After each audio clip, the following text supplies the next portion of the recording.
All right. Welcome back to a great show. This is Each One Teach One. My name is Isan, founder of Ulon, the organization. Again, you can call on in. We want everyone to tune in tonight. Make sure you call in 312-738-1060. Got a good show for you tonight. Tonight, we are going to debut one of the humanitarians of Chicago, somebody who's all around, been working with us all over the place. I see him everywhere. He has met me at the Green Mill. He's met me at certain spots all over Chicago, and I love him. Ben Austen, good to have you on the show tonight, brother. Thanks so much for having me. Good to see you. Author as well. Tonight we're going to be talking about his new book, getting ready to debut. February, is it? February 6th, yeah. February 6th. Don't forget, you can go to Ulon.Life to find out all the information. We're going to be putting it on there, the dates, everything that's going on. So, Ben, you have the floor. Your new book. Give us a little gist about it, what it's about, what sparked the interest in creating the book, and we'll go from there. Yeah. So the book, this is it right here. It's called High Risers. It's in some ways a history of Cabrini Green, which is how we hooked up, because that's you, as you told me, you've lived in 21 of the 23 towers at some time. Okay. And you know, I really got interested when the last tower was coming down, 1230 Berlin. 1230 Berlin. I remember I was in the penitentiary when they came down. Me and a couple of my friends, we watched it. And it was just a sight for sore eyes, but it was also an end of the beginning. Yeah. You know? Yeah, I mean, so what you just said there is sort of the reason I got interested, because it was an end and a beginning, and what really ended, right? I mean, like this was not just the history of Cabrini Green or public housing, but it was really our history, the history of Chicago. Chicago, exactly. And so this is a Chicago story, and it's a story of inner cities. It's how cities and how America works. Right. I remember hearing one time, they were interviewing one of the gentlemen, one of the guys who come out of Harlem, and I remember he went back to Harlem, and it had been completely gentrified within 7 years of when he'd been there. And it's kind of like how I feel going back in Cabrini, to this day. Yeah. You got a huge Target on the corner of Larrabee and Division, the police station right across the street.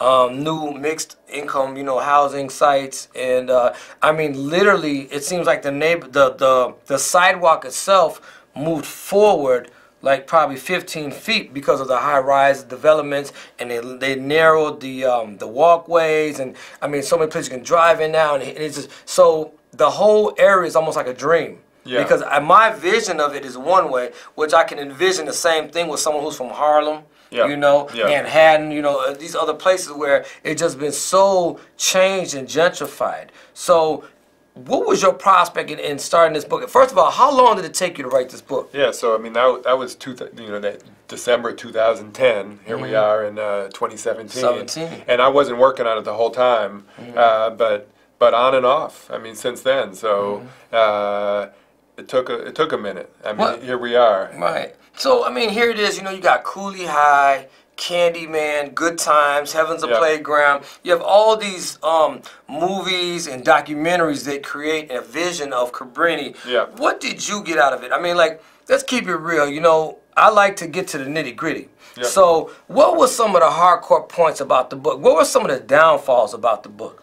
Oh, I mean, what you're just talking about, like, so I'm from the South Side, and even like what did Cabrini Green mean to people? It wasn't even like a real place from people. They imagined it as like the worst in the world. They couldn't even fathom like what life was like there. I mean, not the real Cabrini Green, but like just in people's imagination from all the things that you're saying. A place of, it could only be danger. It could only be one way.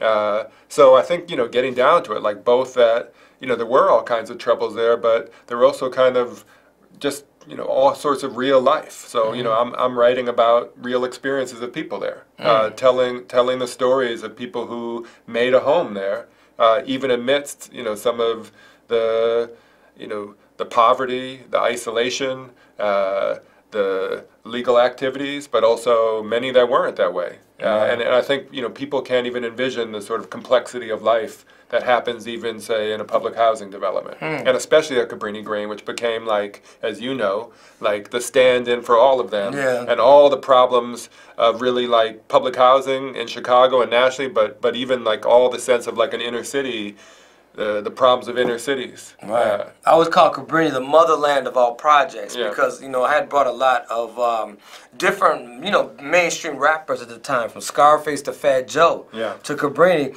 I remember one time I brought Fat Joe to Cabrini, and he kind of leaned over to me and he was like, "Where are all the Latinos at?" And it kind of hit me, like New York is so mixed, and there are projects. You might have a poor white family next to a poor black family next to a poor Latino family, Hispanic, and it just was different. Whereas, this goes back Chicago being segregated all the way to Daly's Daddy, where there's an old Polish neighborhood, an old Irish neighborhood, a whole Hispanic neighborhood, a whole Chinese neighborhood. You know what I mean? Yeah. So separated. Part of the story of telling even the story of public housing is how we got that segregated. Right. Where public housing was built, why aldermen refused to build it in white neighborhoods. I mean, the only reason that there was a development on the near north side, which, as we know, is not that far from the Gold Coast, was because there was already a really poor neighborhood there. Right. And otherwise, it would have never gone there. Exactly. And once the row houses were there, then you could expand on it. But which was all Italian at one time. It was all Italian at one time.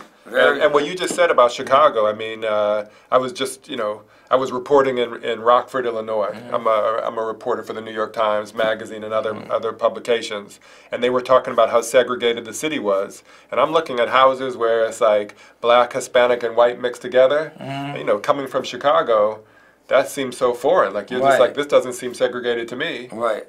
You just don't have that. We just don't have that as much. We really. We're sort of an extreme place in that regards. Exactly. Yeah. So I am so excited, about reading this book, High Rise. Truth be told, I literally, it's my first time seeing this book. Have heard a lot about it. I remember when you were, traversing the different areas and talking to people and coming to sit down with us and going over it. And I'm really excited. So can you tell people, when is the due date of this project? So it comes out February 6th. And let's go over to a quick overhead real quick, just so you guys can see it. Oh, cool. Nice. Let's see here. Matter of fact, we can get right here a little bit.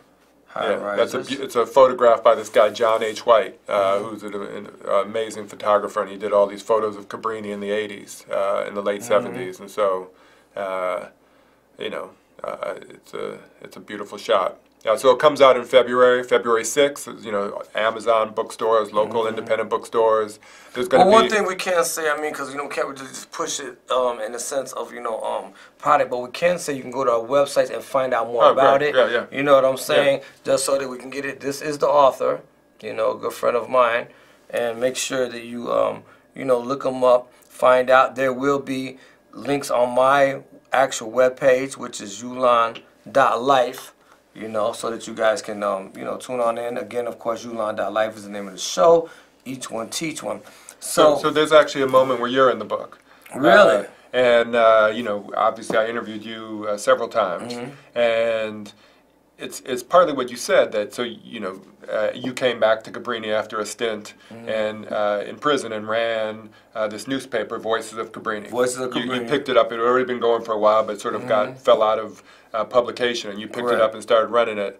And you told me about a time when a Republican congressman came to Cabrini Green. Oh, Christopher Shays. Christopher Shays. And because Cabrini Green, what you were saying about rappers coming there, because it was so famous, it wasn't just rappers who would come by. Everyone felt like they had to come by Cabrini to get a tour.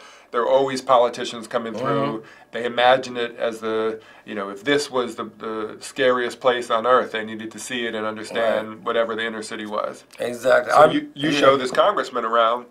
Yep. And he asked to spend the night. I actually spent the night in my high rise. Yeah. And he wanted to see the real Cabrini. He did. Yeah. And he actually, and this is a true story, he told his Secret Servicemen to go home, but they wouldn't. They're like, "Are you sure?" And he looked at me and he's like, "I'm sure. I'm with this gentleman right here." At the time, I was known as Queso. That's my old street name. And he said, "I'm fine. Go."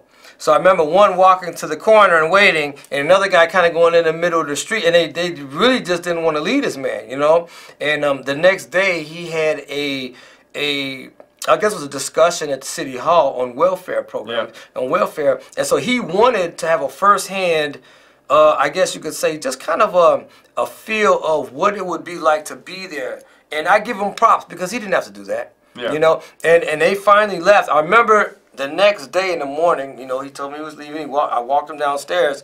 And at this time there were actual phones at the bottom of what we call the lobby. Yeah. And he called all the way to Connecticut, called his wife, and I remember him saying, "I'm really here. I'm in Cabrini. I'm okay. No, it's okay. I'm going." And I could hear her going, "Oh my God, you know what's going on?" And she's like, "No, I'm fine. I'm getting ready to leave. It was great. I'll tell you all about it later. I'm going to this welfare program over here at the city hall." And he left, and I put him in a cab, you know, and he left.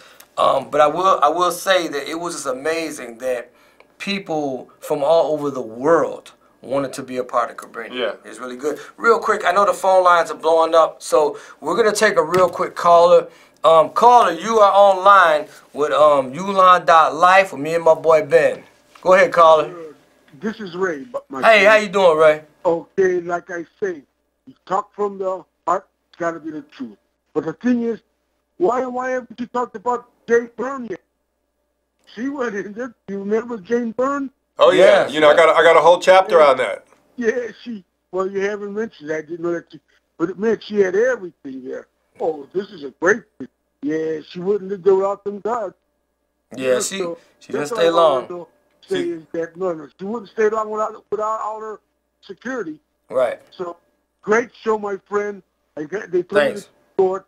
So, I call you every week, and I'll call you next week. Yeah. Appreciate you, Ray. Yeah. Can I talk about Jane Byrne coming there? God bless. So Jane Byrne was our mayor, and that starting in 1979 to 1983, and in 1981 she moves into Cabrini Green. Right. And it's like a big political stunt. Correct. But I mean, in a little bit like what you were talking about, Christopher Shays.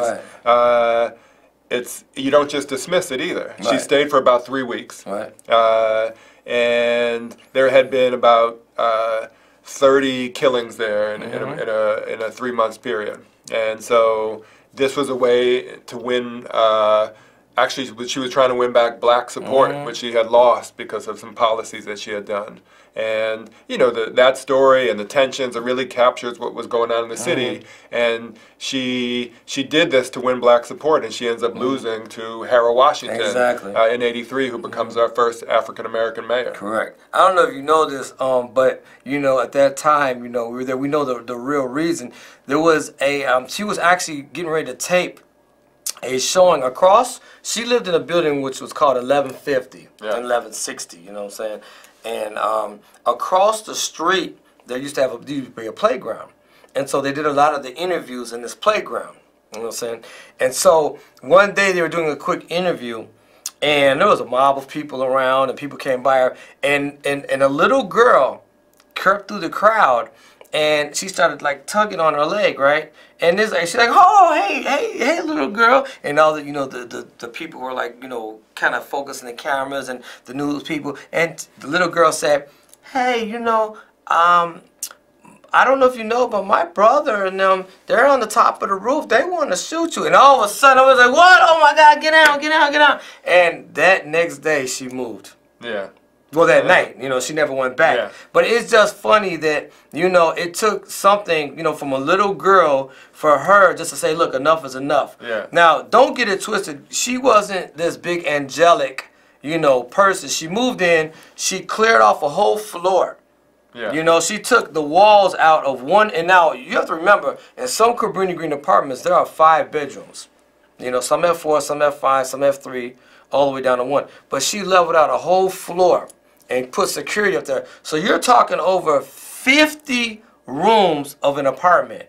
What can you possibly do with that? You know what I mean? Yeah, so it's not like you did this great big thing, you know what I'm saying? Yeah, so one of the things I write about is how activists there responded. That they were like this, you know, who is this white savior coming in, imagining that they're going to change, and not just bring in security, which is what she brought, but actually bring in different kinds of long-term resources. And this is also a story of Marion Stamps, who sort of leads the charge at this time against Jane Byrne, and sort of, you know, asking for much more than just evictions and security. Right. Yeah. Right.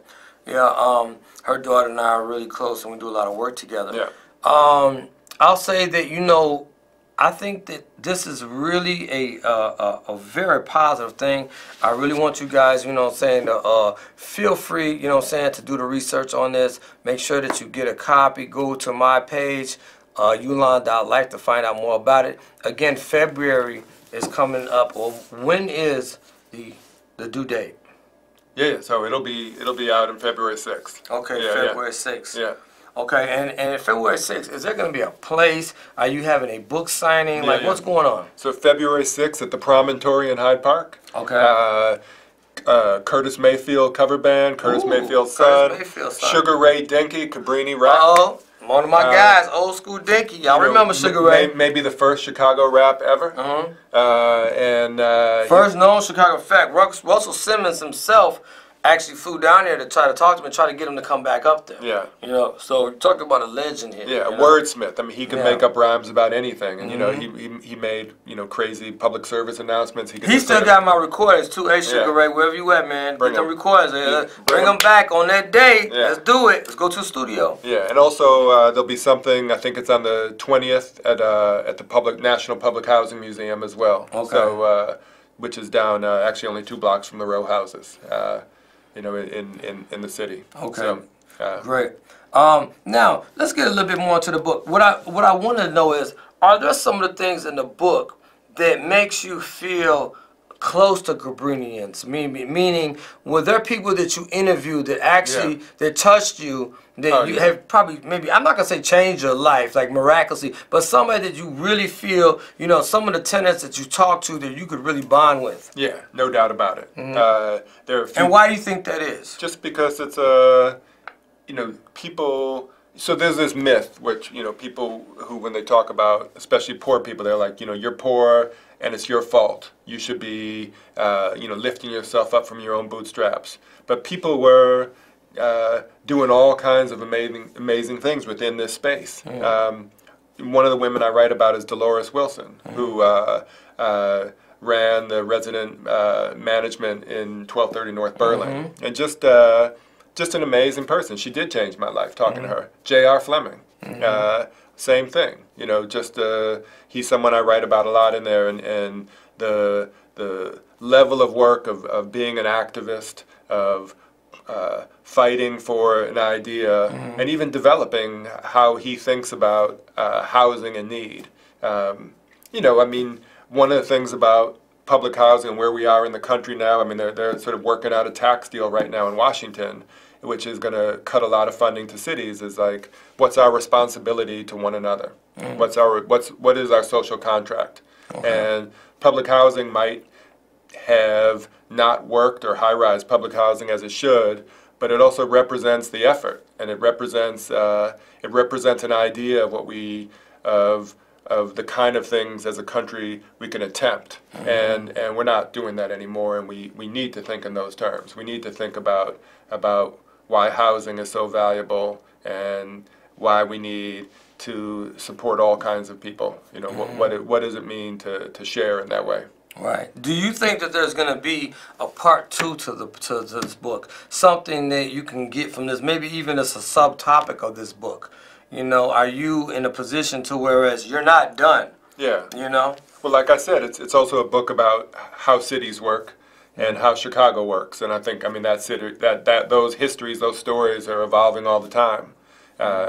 If you think about the history of cities, you know, we're seeing this hollowing out of the center, where wealthy people are moving to the center of the city, and poor people with less money, are being pushed out to the suburbs. Further and away. so that story of how we live in cities now is not being covered enough. And I think, you know, that's an extension of this, because that's part of that, you know, this is where the story goes from there. You know, that this was prime real estate, and it was, as you said, it's unrecognizable now. And then you ask that question, well, there were 3,600 units there were all these high-rises, where did everyone go? Right. And so that question continues on, where did people go who have less money?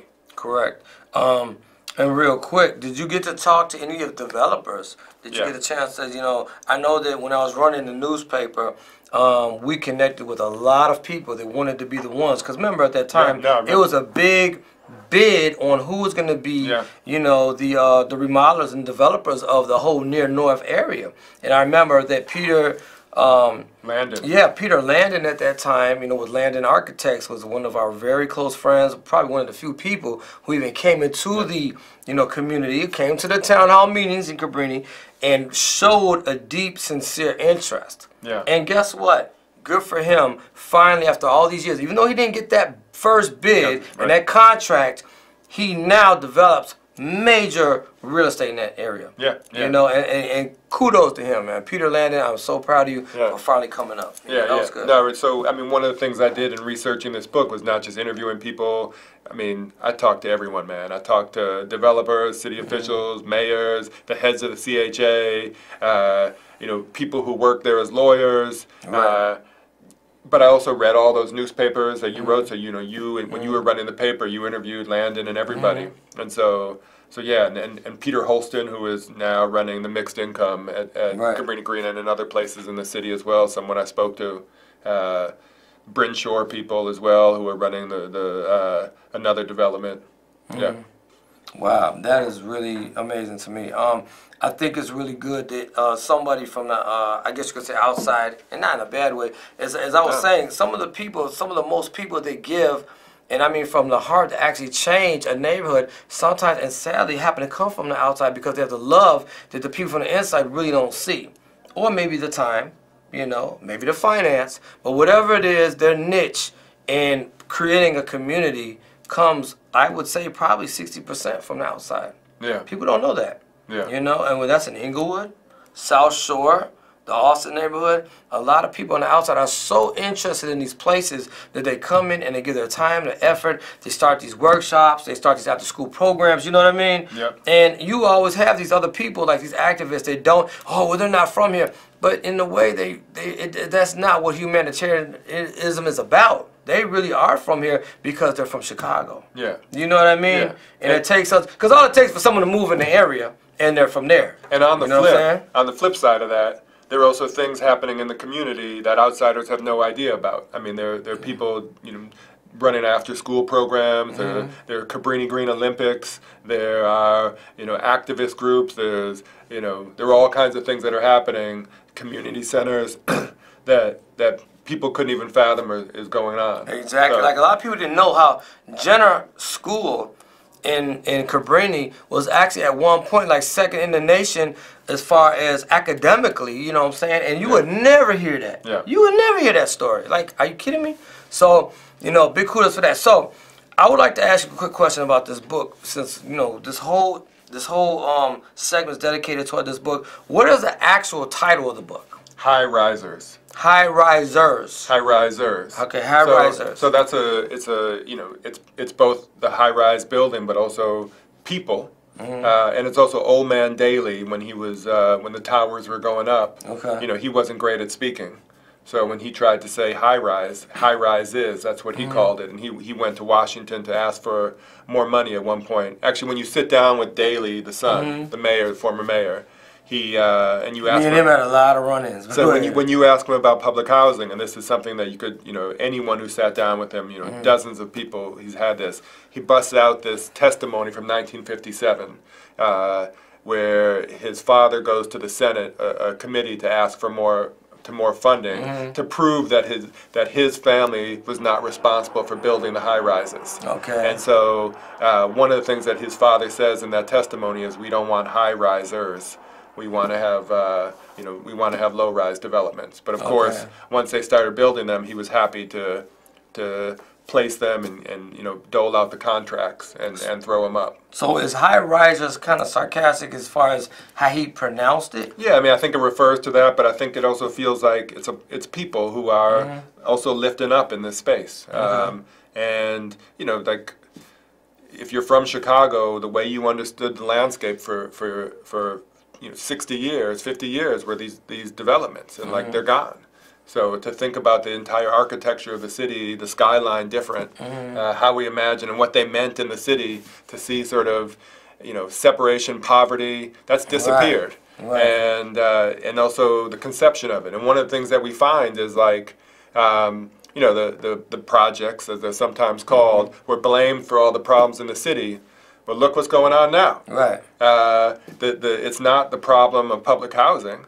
It's a problem of poverty and isolation. I mean, we got shootings, everywhere. And so this didn't solve the problem. It just made it less visible. It kind of disappeared it. And it also made it to feel like it's less our responsibility, because public housing, it's public, we're paying for it.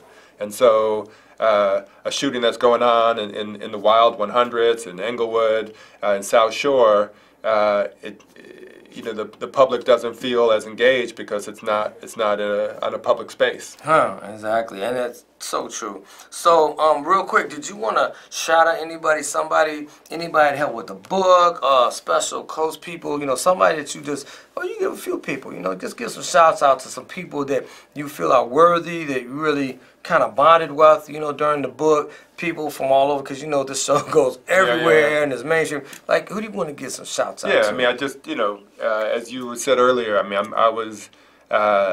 I am an outsider, and the number of residents that told me their story, from Carol Steele, Miss Steele, to just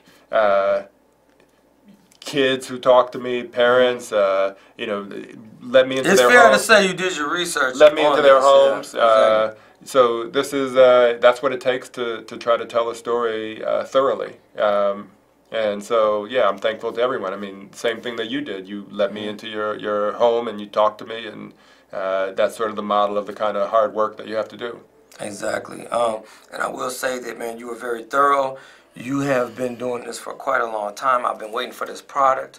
Very pleased with it. Look forward to reading it. I know it's going to be a good read. And I also think it should be a model piece of Chicago literature that can be, kind of looked upon as a closing chapter, of the high rise, of what we call the projects. Quick shout out, man. I got to give a shout out to my Seashell crew. You know what I'm saying? My boy Mo, Zuzu, my two girls, Jatan,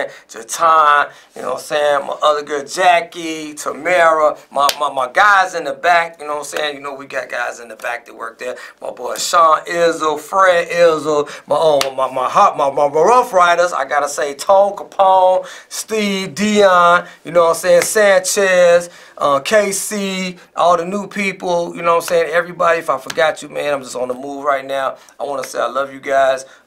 Closing statements about the book. What do you want to let them know? What you learn about this project? What was one of the heartfelt things you really learned about creating high rises?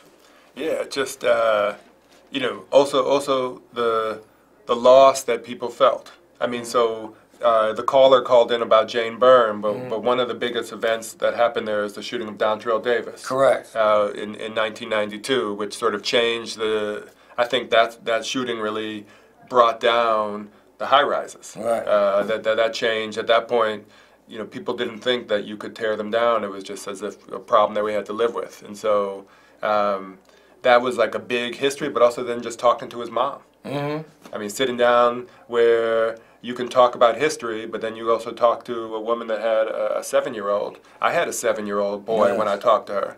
And so it's not just, that's real life. And like try to understand what that felt like, and how she still felt that moment couldn't have been more present in her life, 20 years later.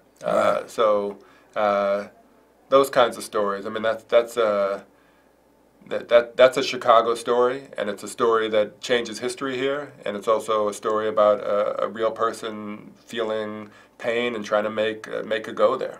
Wow. I mean, that's basically what a real author looks forward to, and what a real person actually does. Man, I'm really proud of you, man. This is a really good piece of work. I look forward to it. You guys, look on my website, Ulon.Life. We're going to be talking about it. And, man, I want you guys to come on in and see where we're at. Remember, each one teach one. We're on. We're getting ready to wrap up the seasoning. Love you guys. And don't stop there. Holla.